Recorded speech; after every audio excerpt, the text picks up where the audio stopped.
నమస్కారం ఫోకస్ అనంత న్యూస్ కి స్వాగతం. హెడ్లైన్ చూద్దాం.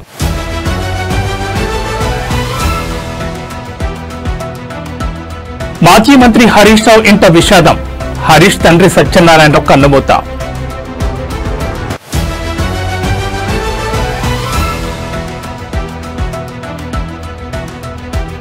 మోంతా తుఫాన్ ఎఫెక్ట్. నెల్లూరులో భారీ వర్షాలు.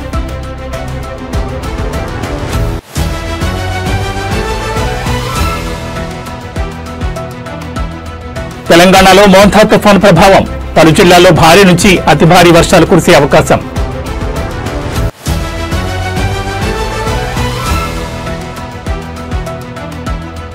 మోంతా తుఫాన్ ఉగ్రరూపం. కాకినాడకు గ్రేట్ డేంజర్ సిగ్నల్ జారీ.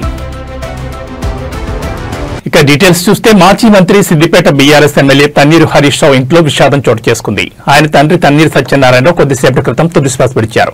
వయోభారం, అనారోగ్య కారణాల వల్ల ఆయన మరణించినట్లు కుటుంబ వర్గాలు తెలిపాయి.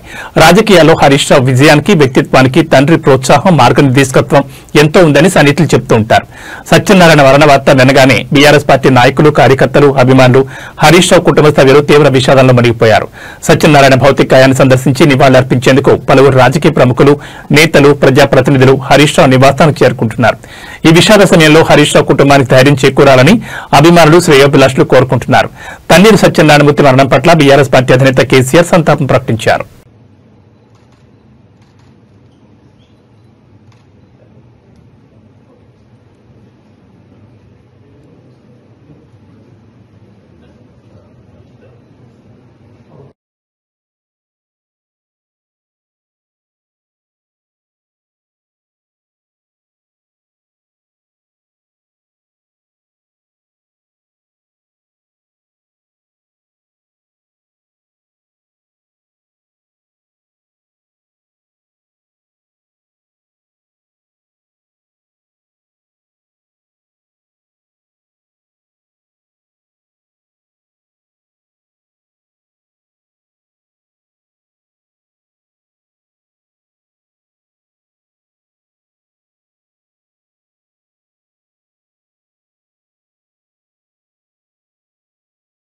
మోంతా తుఫాను ప్రభావంతో నెల్లూరు జిల్లాలో విస్తారంగా వర్షాలు కురుస్తున్నాయి. వాతావరణ శాఖ జిల్లాకు రెడ్ అలర్ట్ జారీ చేయడంతో అధికార యంత్రాంగం పూర్తిగా అప్రమత్తమై సహాయక చర్యలు ముమ్మరం చేసింది.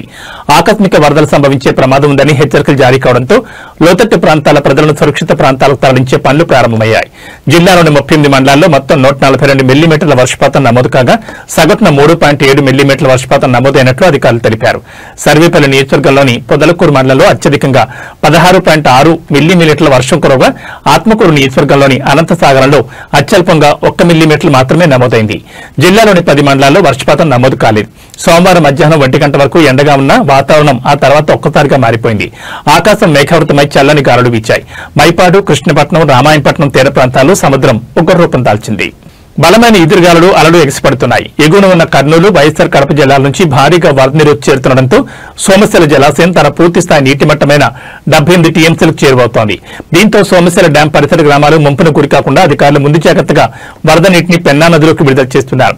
తుఫాన్ పరిస్థితులపై జిల్లా ప్రత్యేక అధికారి యువరాజ్, కలెక్టర్ హిమాంశు శుక్లతో కలిసి సమీక్ష నిర్వహించారు. అత్యవసర పరిస్థితుల్లో ప్రజలను రక్షించేందుకు సిద్ధంగా ఉండాలని అధికారులను ఆదేశించారు. సముద్ర తీర ప్రాంతాలు, లోతట్టు ప్రాంతాల్లో నివసించే ప్రజలను అవసరమైతే బలవంతంగానైనా సురక్షిత ప్రాంతాలకు తరలించాలని ఆయన స్పష్టం చేశారు. తుఫాన్ ఎదుర్కొనేందుకు అన్ని రకాల ముందు జాగ్రత్త చర్యలు తీసుకున్నామని కలెక్టర్ శుక్లా తెలిపారు. జిల్లా వ్యాప్తంగా ఏర్పాటు చేసిన 144 పునరావాస కేంద్రాలు ఆదివారం రాత్రి నుంచి పనిచేస్తున్నాయని ఆయన వివరించారు. కమ్యూనికేషన్ వ్యవస్థకు అంతరాయం కలగకుండా కలెక్టరేట్లో ప్రత్యేకంగా ఒక సెల్ టవర్ ను కూడా ఏర్పాటు చేశారు.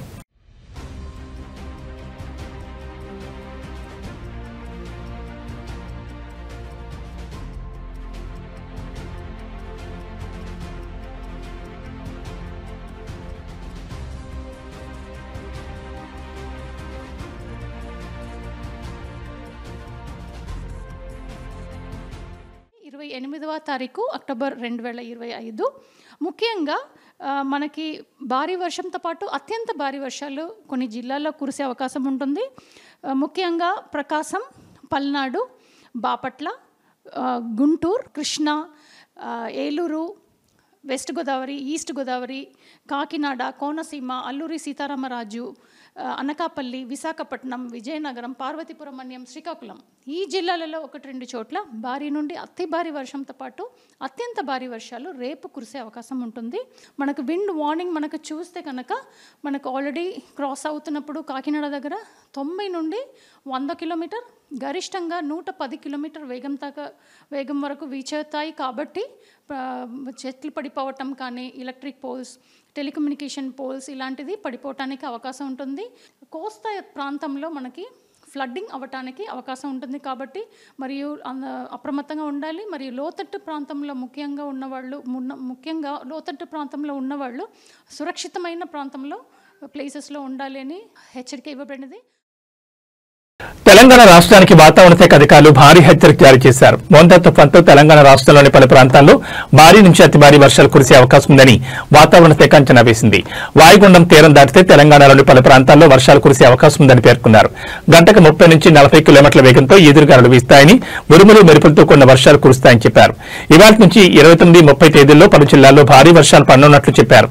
ఇదిలా ఉంటే ఇప్పటికే పలు జిల్లాల్లో ఓ మోస్తరు వర్షాలు కురుస్తున్నాయి.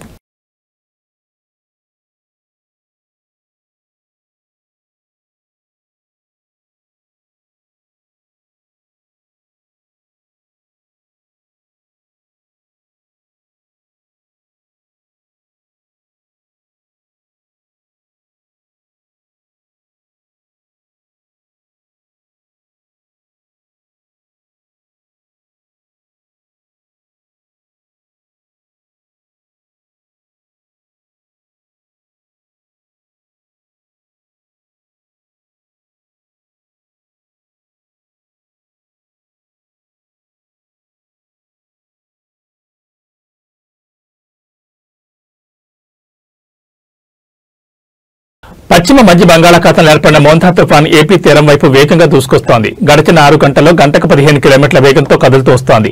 ఆంధ్రప్రదేశ్ రాష్ట్రాల్లోని వివిధ ప్రాంతాల్లో తీరాలకు దగ్గరగా వస్తున్న మోంతా తుఫాన్ ఉధృతి భారీగా పెరుగుతోంది.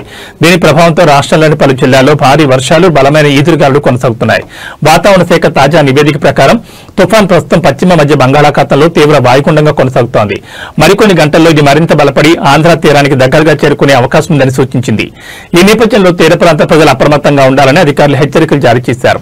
ఇదిలా ఉంటే తుఫాన్ దగ్గరకు వస్తున్న కొద్దీ తీవ్రత తారాస్థాయికి చేరుకుంటుంది. ఇప్పటి సముద్ర తీరాల్లో అలలు భారీగా ఎగిసిపడుతున్నాయి. దీనికి తోడు కొండపోత వర్షాలు కురుస్తున్నాయి. ఈ నేపథ్యంలో అప్రమత్తమైన అధికారులు కాకినాడ పోర్టుకు 10వ నెంబర్ గ్రేట్ డేంజర్ సిగ్నల్ జారీ చేశారు. అలాగే విశాఖపట్నం, గంగవరం, భీమునిపట్నం, కళింగపట్నం పోర్టులకు 9వ నెంబర్ ప్రమాద హెచ్చరికను జారీ చేశారు. అలాగే మచిలీపట్నం, నిజాంపట్నం, కృష్ణపట్నం వాడరేవులకు 8వ నెంబర్ హెచ్చరిక అమల్లోకి వచ్చింది. సముద్రం అల్లకల్లోలంగా మారిన నేపథ్యంలో మత్స్యకారులు సముద్రయానానికి వెళ్లొద్దని అధికారులు కఠిన ఆదేశాలు జారీ చేశారు. అత్యవసర పరిస్థితులను ఎదుర్కొనేందుకు national disaster response force, state disaster response force బృందాలు తీర ప్రాంతాల్లో సిద్ధంగా ఉంచారు.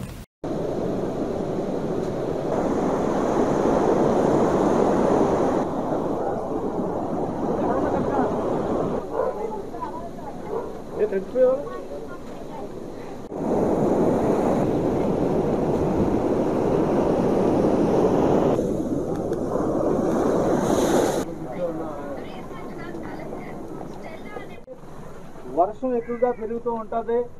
మీ అందరూ కూడా బయలుదేరి మీ ఇల్లు ఖాళీ చేసి తాళాలు వేసుకుని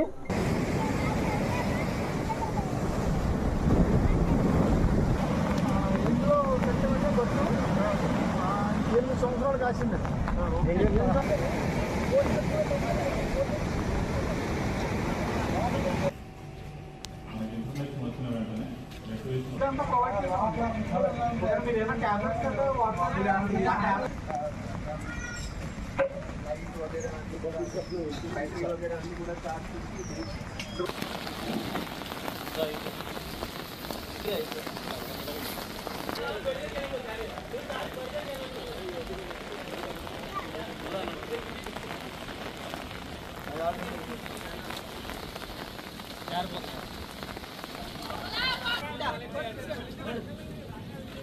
నువ్వు రా మరి ఇంకెప్పుడు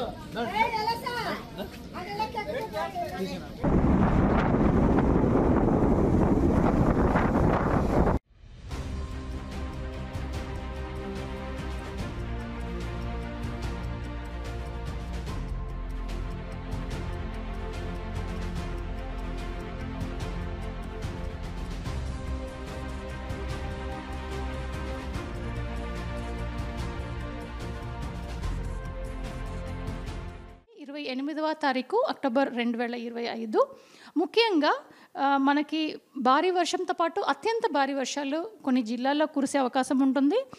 ముఖ్యంగా ప్రకాశం, పల్నాడు, బాపట్ల, గుంటూరు, కృష్ణా, ఏలూరు, వెస్ట్ గోదావరి, ఈస్ట్ గోదావరి, కాకినాడ, కోనసీమ, అల్లూరి సీతారామరాజు, అనకాపల్లి, విశాఖపట్నం, విజయనగరం, పార్వతీపురం, మన్యం, శ్రీకాకుళం ఈ జిల్లాలలో 1-2 చోట్ల భారీ నుండి అతి భారీ వర్షంతో పాటు అత్యంత భారీ వర్షాలు రేపు కురిసే అవకాశం ఉంటుంది.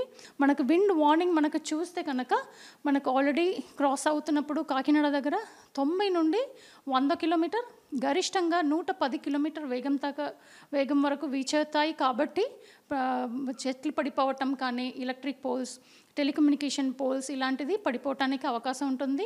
కోస్తా ప్రాంతంలో మనకి ఫ్లడ్డింగ్ అవ్వటానికి అవకాశం ఉంటుంది. కాబట్టి మరియు అప్రమత్తంగా ఉండాలి. మరియు లోతట్టు ప్రాంతంలో ముఖ్యంగా లోతట్టు ప్రాంతంలో ఉన్నవాళ్ళు సురక్షితమైన ప్రాంతంలో ప్లేసెస్లో ఉండాలి అని హెచ్చరిక ఇవ్వబడినది. మోంతా తుఫాను ప్రభావం దృష్ట్యా ప్రజలకు ఎటువంటి ఇబ్బందులు కలగకుండా ముందస్తు చర్యలు చేపట్టాలని మంత్రి కందుల దుర్గేష్ అన్నారు. తూర్పుగోదావరి జిల్లా నిడదవోలు తహసీల్దార్ కార్యాలయంలో అధికారులతో సమీక్షా సమావేశం నిర్వహించారు. ఈ సందర్భంగా వారికి కీలక సూచనలు చేశారు. ప్రజల భద్రతకు ప్రాధాన్యత ఇస్తూ అధికారులు అప్రమత్తంగా ఉండాలన్నారు. తాగునీటి సరఫరా, విద్యుత్ రవాణా, వైద్య సేవలు వంటి అత్యవసర సేవలకు ఎటువంటి అంతరాయం కలగకుండా చర్యలు చేపట్టాలని ఆదేశించారు. తుఫాను ప్రభావిత ప్రాంతాల్లో సహాయక చర్యలు సమయానుకూలంగా చేపట్టాలని, అవసరమైతే నిత్యావసర సరఫరాలపై ప్రత్యేక దృష్టి పెట్టాలని సూచించారు. మోందా తుఫాను ఎదుర్కొనేందుకు ప్రభుత్వం అన్ని విధాలా సిద్ధంగా ఉందన్న మంత్రి దుర్గేష్ ప్రజలు భయాందోళన చెందాల్సిన పని లేదని తెలిపారు.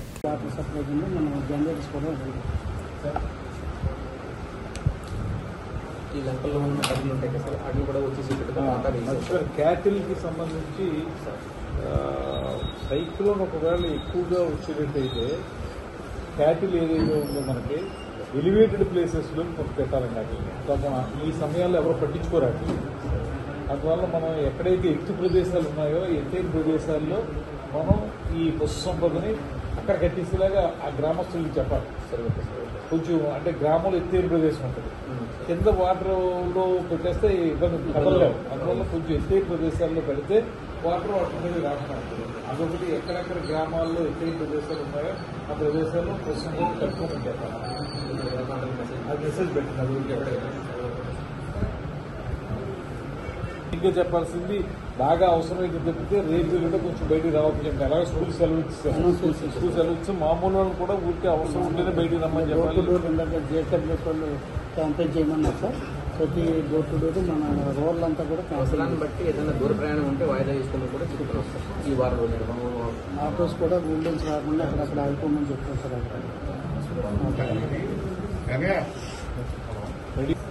ఇప్పుడు మనం ఇంకోటి ఏంటంటే హెచ్చరికలు వెళ్తున్నాయి కరెక్ట్గా. ఉచిత బస్సు సౌకర్యం అన్ని రకాలుగా మనకు చాలా ఉపయోగపడుతుంది, మంచిది. దాని ద్వారా మీకు ఎన్నో ఉపయోగాలు ఉన్నాయి. కానీ ఈ 2-3 రోజులు మాత్రం ఉచిత బస్సు ఉన్నా కూడా మీరు దూర ప్రయాణాలు చేయొద్దని మనం చేస్తున్నాం. వాయిదా వేసుకోండి. ఈ 3 రోజులు అయిన తర్వాత వెళ్తారు. కానీ ఎందువల్లంటే మనకి ప్రాణాలు ముఖ్యం కాబట్టి, మన ఆరోగ్యం ముఖ్యం కాబట్టి అది పాటించవలసిందిగా మహిళా తల్లులకు కూడా కోరుతున్నాం. చెట్లు పడిపోతే వాటిని చక్కగా లాగడానికి జేసీబీలు ఎంజాయ్ చేసి ఒకటి మన టాప్ మేజర్ పాయింట్స్ ఏంటంటే, ఒకటి జేసీబీలు చేసి పెట్టుకోవాలి క్లియరెన్స్ కోసం. రెండోది వచ్చి డీ వాటరింగ్ మిషన్ పెట్టుకోవాలి. ఎందుకంటే అక్కడ వాటర్ ఫ్లో ఎక్కువైపోయి ఆ వాటర్ ఫ్లో వల్ల మనకు అబ్స్ట్రక్షన్ వస్తే ఆ వాటర్ని బయటికి తోలేసి డీ వాటరింగ్ మిషన్స్ అంటారు కదా, అవి రెడీ చేసి పెట్టుకోవాలి. రెండోది వాటర్ స్టాగ్నేషన్ ఉన్న చోట మనకి మందు చల్లాలి జబ్బులు రాకుండా. తర్వాత ఏమో హెల్త్ క్యాంప్స్ రెడీ చేసి పెట్టుకోవాలి. మనం పిహెచ్సి కానీ ఇంకోటి కానీ ఇవి రెడీ చేసి పెట్టుకోవాలి. యాజ్ ఆఫ్ నౌ మనకి ఈస్ట్ గోదావరికి అంత పెద్ద ప్రమాదం కనపట్టలేదు. కానీ మనం ముందే పీడించి వేయించాలి కనుక మనం దీనికి రెడీ చేసుకుని పెట్టుకోవాల్సిన బాధ్యత ఉంటుంది. ఫస్ట్ ఆఫ్ ఆల్ జేసీబీలు ఎన్ని పెట్టారు?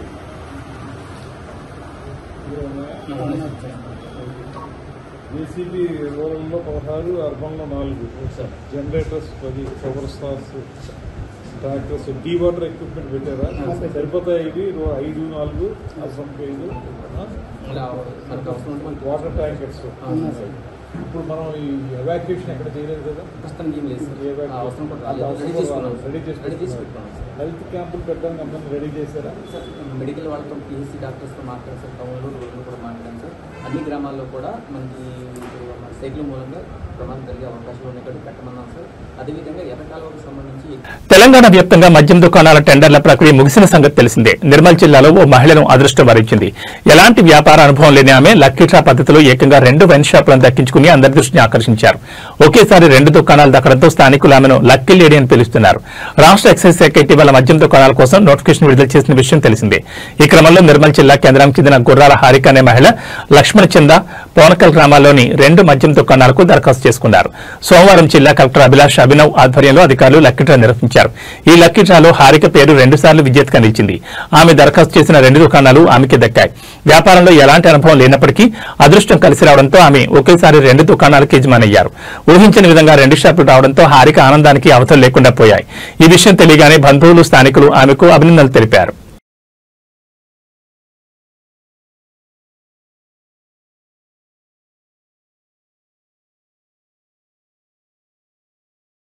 కలియుగ ప్రత్యక్ష దైవం తిరుమల శ్రీ వెంకటేశ్వర స్వామివారిని సినీ హీరో అజిత్ కుమార్ దర్శించుకున్నారు. సుప్రభాత సేవలో స్వామివారిని దర్శించుకుని మొక్కులు చెల్లించుకున్నారు. దర్శనం అనంతరం ఆయన్ను ఆలయ అర్చకులు ఆశీర్వదించి స్వామివారి తీర్థప్రసాదాలు అందించారు. ఆలయం బయట అజిత్ను చూడడానికి అభిమానులు ఆయన చుట్టుముట్టారు. ఈ సందర్భంగా అడిగిన వారికి కాదనకుండా అజిత్ ఫోటోలు దిగారు, సెల్ఫీలు ఇచ్చారు.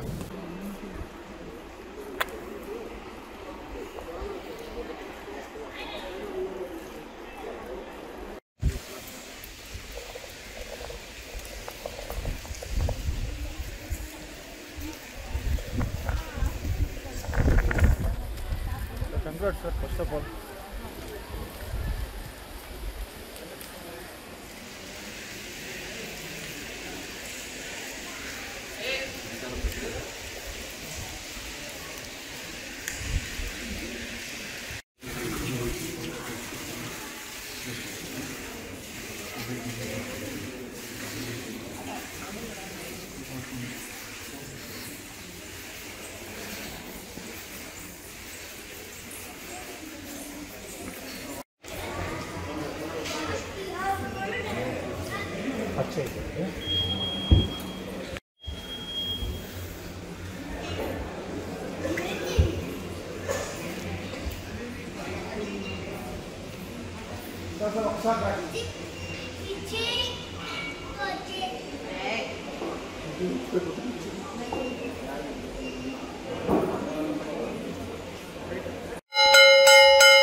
కొద్ది సైడ్ సైడ్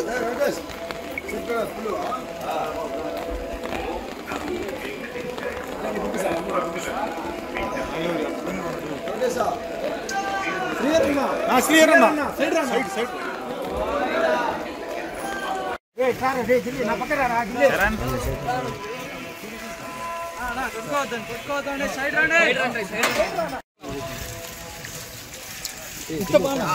సార్ లెఫ్ట్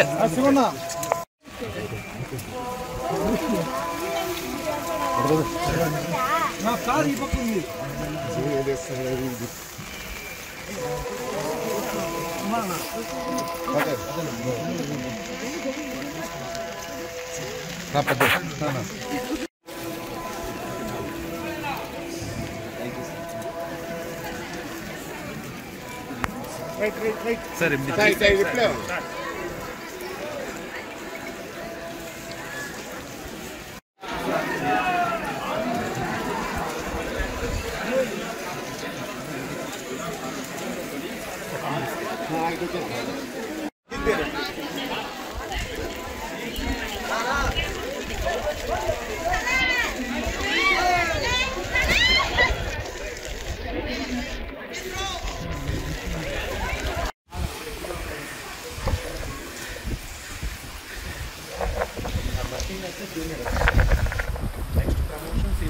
తిరుమలలో మంగళవారం ఉదయం శ్రీ వెంకటేశ్వర స్వామివారి ఆలయంలో అంబానీ కుటుంబ సభ్యుడు జై అన్మోల్ అంబానీ స్వామివారిని దర్శించుకున్నారు. వీఐపీ దర్శనంలో పాల్గొన్న ఆయన కుటుంబ సభ్యులతో కలిసి స్వామివారికి ప్రత్యేక పూజలు చేశారు. దర్శనం అనంతరం ఆలయ అధికారులు జై అన్మోల్ అంబానీకి శ్రీవారి తీర్థ ప్రసాదాలను అందజేశారు.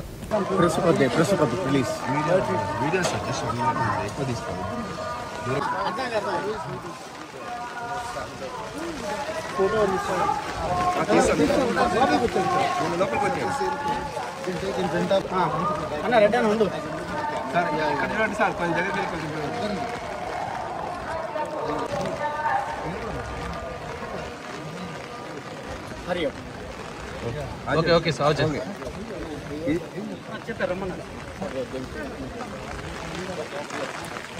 इसी तरह बात है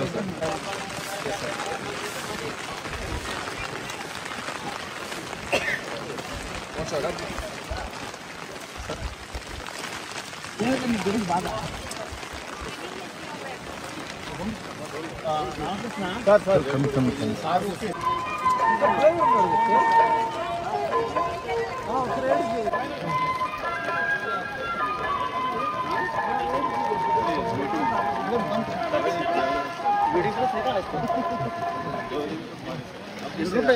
गाड़ी बुलाएं।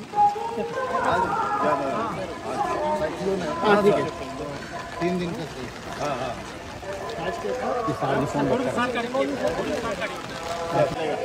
मेरे तो तमिलनाडु का झंडा कहाँ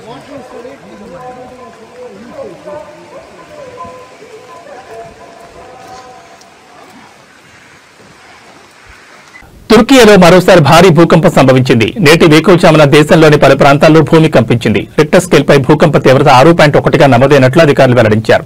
ఈ భూప్రకంపనలతో ప్రజలు తీవ్ర భయాందోళనకు గురయ్యారు. గాఢ నిద్రలో ఉన్న ప్రజలు ఒక్కసారిగా భూమి కంపించడంతో ఉలిక్కిపడి లేచారు. ఏం జరుగుతుందో తెలియని ఆందోళనతో ఇళ్ల నుంచి బయటకు పరుగులు తీశారు. భూకంప కేంద్రం ప్రభావితమైన ప్రాంతాల పూర్తి వివరాలను అధికారులు ఇంకా వెల్లడించలేదు. ప్రస్తుతానికి ఎలాంటి ప్రాణ నష్టం జరిగినట్లు సమాచారం అందనప్పటికీ కొన్ని భవనాలకు స్వల్ప నష్టం వాటిల్లినట్టు తెలుస్తోంది. భూకంపం సంభవించిన వెంటనే అప్రమత్తమైన అధికార యంత్రాంగం సహాయక చర్యలను ప్రారంభించింది. ఆస్తి నష్టానికి సంబంధించిన వివరాలు సేకరించే పనిలో నిమగ్నమైంది. భౌగోళికంగా అత్యంత కీలకమైన ప్రాంతంలో ఉన్న తుర్కీలో తరచుగా భూకంపాలు సంభవిస్తూ ఉంటాయి. గతంలో కూడా ఇక్కడ సంభవించిన పలు భూకంపాలు తీవ్ర ఆస్తి ప్రాణ నష్టాన్ని మిగిల్చిన విషయం తెలిసిందే.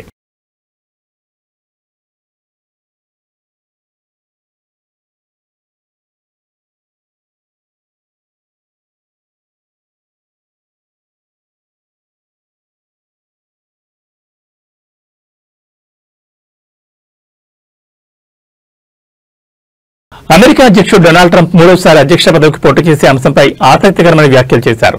రాజ్యాంగపరంగా అవకాశం లేనప్పటికీ 2028లో మళ్లీ పోటీ చేసే ఆలోచనను ఆయన తోసిపుచ్చలేదు. తన మాజీ వ్యూహకర్త స్టీవ్ బానన్ చేసిన సూచనపై మీడియా అడిగిన ప్రశ్నకు ఆయన స్పందించారు. ఎయిర్ ఫోర్స్ 1 విమానంలో ప్రయాణిస్తూ మీడియాతో మాట్లాడిన ట్రంప్ మూడోసారి పోటీ చేయడాన్ని నేను ఖచ్చితంగా ఇష్టపడతాను. నాకు మునిపెన్నడూ లేనంత మంచి ఆదరణ ఉందని అన్నారు. అయితే వెంటనే మాట మారుస్తూ దాని గురించి నేను నిజంగా ఇంకా ఆలోచించలేదని పేర్కొన్నారు.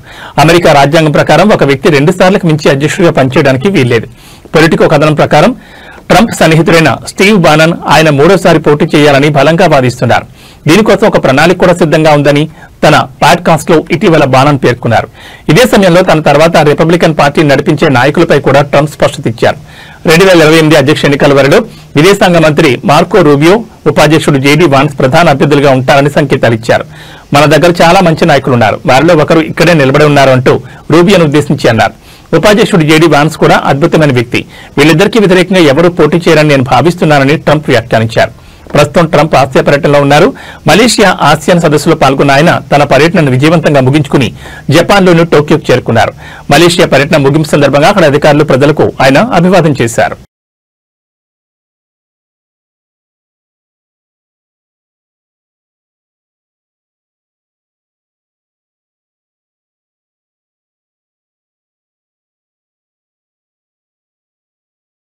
ఈ బులెటిన్ విశేషాలు. నమస్కారం.